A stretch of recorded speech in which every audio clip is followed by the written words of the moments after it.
매일 성경은 21장 9절에서 21절까지인데 9절에서 27절까지 다 읽도록 하겠습니다. 제가 먼저 읽고 교독하겠습니다. 일곱 대접을 가지고 마지막 일곱 재앙을 담은 일곱 천사 중 하나가 나와서 내게 말하여 이르되 이리 오라. 내가 신부 곧 어린 양의 아내를 내게 보이리라 하고 성령으로 나를 데리고 크고 높은 산으로 올라가 하나님께로부터 하늘에서 내려오는 거룩한 성 예루살렘을 보이니 하나님의 영광이 있어 그 성의 빛이 지극히 귀한 보석 같고 벽옥과 수정같이 맑더라. 크고 높은 성곽이 있고 12문이 있는데 문에 12천사가 있고 그 문들 위에 이름을 썼으니 이스라엘 자손 12지파의 이름들이라.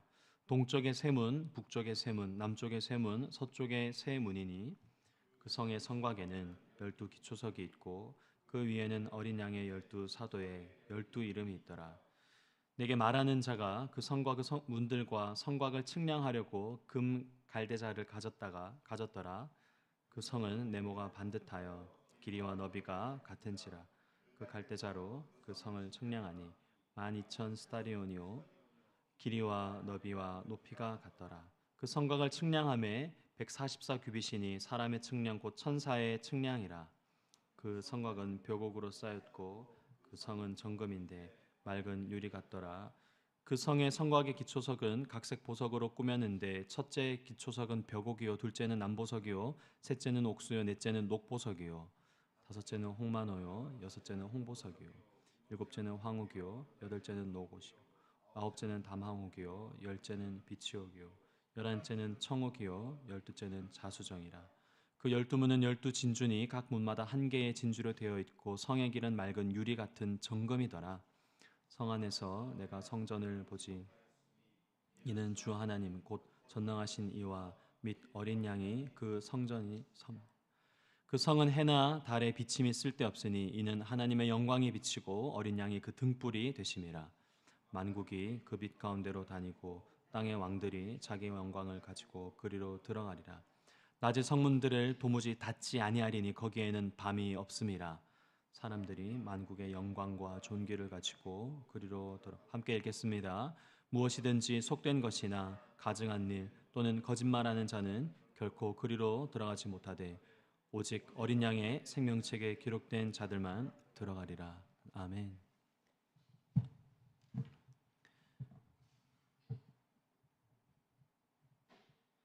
어제 본문에서 저희는 성도들을 친히 위로하시는 하나님을 살펴보았습니다.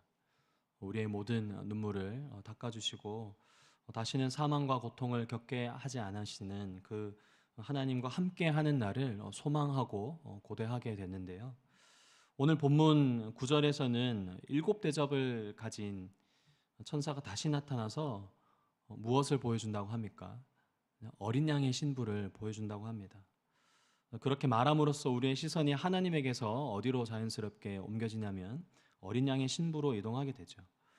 그래서 이 천사가 요한을 이끌어 높은 산에서 그에게 보여준 것은 무엇이는지 10절을 한 번 더 같이 읽도록 하겠습니다. 10절입니다. 시작. 성령으로 나를 데리고 크고 높은 산으로 올라가 하나님께로부터 하늘에서 내려오는 거룩한 성 예루살렘을 보이니. 요한이 본 것은 무엇입니까? 하나님께로부터 하늘에서 내려오는 성 예루살렘을 보았습니다. 천사는 분명히 어린 양의 신부를 보여준다고 했는데 그것이 바로 무엇이었죠? 거룩한 성 예루살렘이다라는 것이죠. 사실 일곱 대접을 가진 천사가 요한에게 무언가를 보여주는 것은 오늘 본문뿐만 아니라 지난주 토요일 본문에도 마찬가지였습니다. 계시록 17장에서 음녀 바벨론이 무엇인지를 내가 보여주겠다 해서 끌고 올라가지 않았습니까? 그렇게 해서 오늘은 이와 대조적으로 음녀 바벨론과 대조적으로 어린 양의 신부 곧 하늘에서 내려온 예루살렘을 보여주면서 독자로 하여금 자연스럽게 구조적인 대조의 의미를 지금 강조하고 있는 것입니다. 악한 세상 공동체에 맞설 수 있는 대상은 바로 어린 양의 신부인 예루살렘, 거룩한 성 예루살렘이라는 것을 말하고 있는 것이죠. 오늘 보면은 그 예루살렘 성이 어떤 곳인지를 자세히 묘사하고 있습니다. 계시록에 등장하는 여러 가지 상징에 대해서 정확히 이것은 무엇이다라고 꼬집어서 말하기는 어렵지만, 그럼에도 불구하고 오늘 본문에서 등장하는 예루살렘이 가리키고 있는 이 두 가지 포인트를 설교 가운데 좀 다루고자 합니다. 첫 번째는 12절과 14절에 걸쳐 나오는 12문과 12기초석입니다. 여기에는 등장하는 이 12문에는 무엇이 쓰여졌다고 12절에 말합니까? 문에 12천사가 있고 그 문들 위에 이름을 썼으니 이스라엘 자손 12지파의 이름이 있다라고 합니다. 또 이어서 14절에 예루살렘 성의 12기초석을 설명하면서 기초석 위에 어린 양의 12사도의 이름이 있다고 합니다. 그러니까 예루살렘 성의 문과 기초석에는 구약에 등장하는 이스라엘 12지파와 그리고 신약에 등장하는 예수님의 12제자를 함께 연결해서 지금 나타내고 있는 거죠. 그러니까 이 둘은 분리된 존재들이 아니라 예루살렘 성을 이루는 연합체다라는 것을 보여주고 있습니다. 복음의 사도들과 구약의 이스라엘의 이 12지파들이 따로 존재하는 것이 아니라 어떻다고요? 모두 다 하나님의 백성으로서 연속성이 있다라는 것을 지금 말씀하고 있습니다. 이것이 오늘날 우리에게 있어서 얼마나 큰 위로가 되는지를 혹시 생각해 보셨습니까?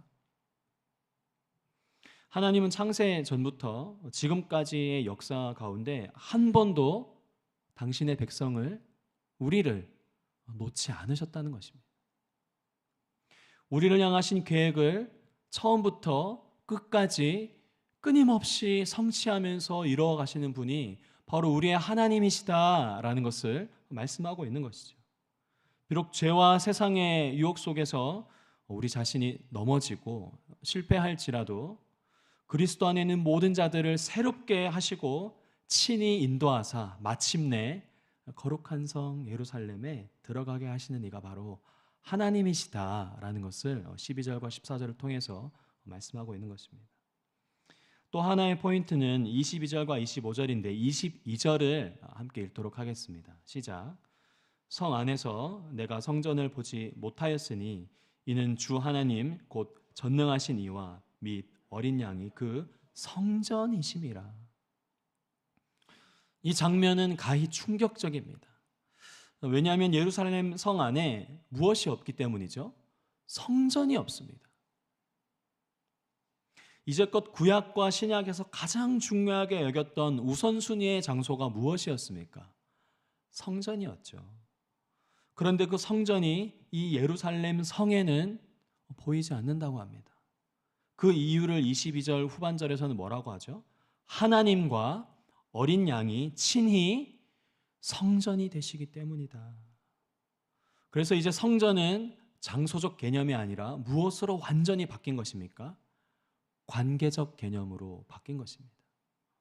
달리 말하면 우리의 모든 죄가 사함을 받고 하나님 앞에서 가릴 것이 하나도 없는 태초에 인간을 만드신 그 관계로의 완전한 회복을 의미하고 있는 것입니다.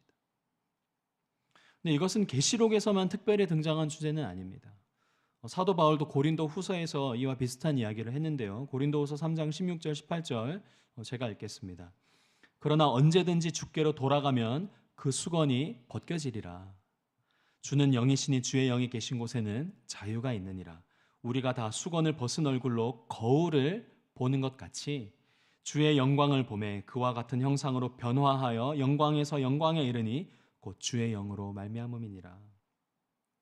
언제든지 주께 돌아가면, 주님 앞에 최종적으로 서게 되면 흐릿하게 보던 주님은 사라지고 마치 거울을 뚜렷하게 보는 것처럼 주의 영광을 볼 때가 있다고 사도 바울이 이야기하고 있지 않습니까?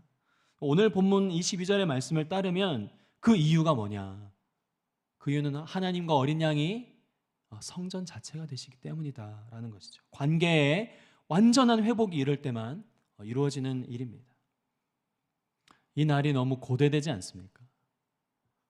저는 그제 이제 퇴근하고 영상을 이제 쉬면서 좀 보고 있었는데요. 하나님을 직접 만나게 되면 이런 마음이겠구나. 또 직접 하나님을 뵌다는 그 마음으로 하루를 살아간다는 것은 이러한 거겠구나 생각하게 한 영상이 있었습니다. 짧은 영상이었는데 그 내용이 뭐냐면 그 유명한 오은영 박사의 금쪽과 관련 영상이었는데요. 아빠를 일찍 잃은 한 가정의 둘째 아들이 아빠의 사진 앞에서 서서 아빠에게 인사를 이렇게 합니다. 아빠, 안녕? 나 벌써 2학년이 됐어요. 요즘 엄마랑 누나가 자주 싸우는데 아빠가 자주 안 싸우도록 도와주세요. 아빠 너무 보고 싶어요. 라고 말을 하고서는 끝내 이 아이가 어깨를 들썩이고 눈물을 왈칵 쏟아내는 모습을 봤습니다. 저도 그걸 보면서 얼마나 울었는지 모릅니다. 하늘나라에서 다시 아버지를 만나기를 그렇게나 바라는 그 아이를 보면서 또 아이에 대한 연민이 드는 동시에 우리 모두가 다 그와 같은 인생이 아닐까라는 생각을 했습니다. 아버지가 있으나 아버지를 곧 잃게 되고 또 내가 자녀들의 보호자가 되었지만 언젠간 보호자가 될 수 없는 그 인간의 치명적인 존재의 한계 때문에 더 그랬던 것 같습니다. 설교를 마무리하면서요. 하늘에서부터 내려오는 이 예루살렘 성은 그럼 과연 누가 들어갈 수 있을까? 그 고대한 우리의 진정한 보호자 되시고 아버지 되시는 이를 누가 진짜 우리의 하나님이시오 아버지라고 할 수 있겠습니까? 25절입니다. 함께 읽도록 하겠습니다. 시작. 그 성의 문들은 낮에 도무지 닫지 아니하리니 거기에는 밤이 없음이라. 이 예루살렘의 성문은 어떻다고요? 닫히지 않는 성문입니다. 하나님이 함께 거하시는 곳이기에 거기에는 조금의 어둠도 없죠. 슬픔도 없습니다. 이곳으로 하나님은 여러분을 그리고 우리 모두를 초대하고 계십니다. 우리뿐만 아니라 모든 만민이 이 예루살렘 성을 향하여 열려 있습니다. 하나님은 그렇게 이 예루살렘을 지으셨습니다. 어린 양의 신부가 되도록 신랑 되신 예수님이 지금도 모든 만물의 모든 인류를 초청하고 계십니다. 우리는 최후의 그날이 참 더디다고 생각하기 쉬운데요. 그러나 우리 중 누가 감히 내일을 장담하며 살 수 있겠습니까? 우리의 호흡이 다 주님 손에 있기에 호흡이 있는 매일매일을 어떻게 살아야 할까요?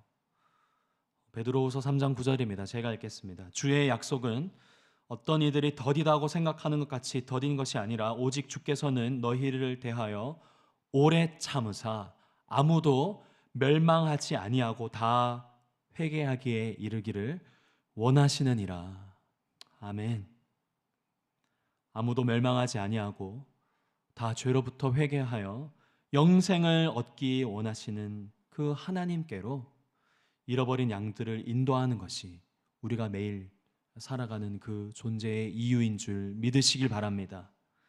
하나님과 어린 양으로 말미암아 어둠이 조금도 없는 그 예루살렘 성으로 우리에게 맡기신 이들을 주님께 올려드리는 저와 여러분 되시기를 예수님의 이름으로 축복합니다. 잠깐 기도하도록 하겠습니다.